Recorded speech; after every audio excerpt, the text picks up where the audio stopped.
வேற எங்கிட்டு போகுதான்னு சென்டர்ல போட்டு அமைக்கிட்டேன். சரி லைட்டா பின்னாடி கருமம் காத்து போயிருச்சு. நீ ஐயோ ஐயோ முரட்டு பஞ்சரா போகுது. இந்த பஞ்சர் அடைச்சா உங்களுக்கு நிறைய காசு கிடைக்கும். என்ன தெரியுமா பண்ணுனே? என்ன பண்ண? இந்த தேப்பு கட்டையை போட்டு என் கவட்டில ரிங்கு ரிங்கு தேய்ச்சிட்டேன். ஐயோ தேய்ச்சிட்டானா? தேய்ச்சிட்டு சொல்யூஷனை போட்டு அடைச்சிட்டேன். சரி சொல்யூஷனை அடைச்சா 1.5 வருஷமா இப்படித்தான் நடந்தேன். ஐயோ புதுக்கோட்டை பஸ் ஸ்டாண்ட் போனோம்னா 3 வருஷம் ஆகும் இப்படி நடந்து. அதனால அவரை நான் மாட்டேன்ட்டேன். நான் மாட்டோம்னு சொன்னது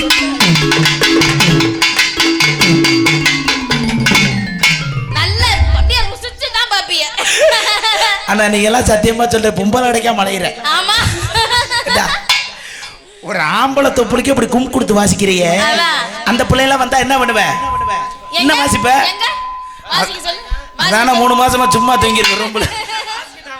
சரி விடுப்பா. அதனால அவரை நான் மாட்டேன்ட்டேன்.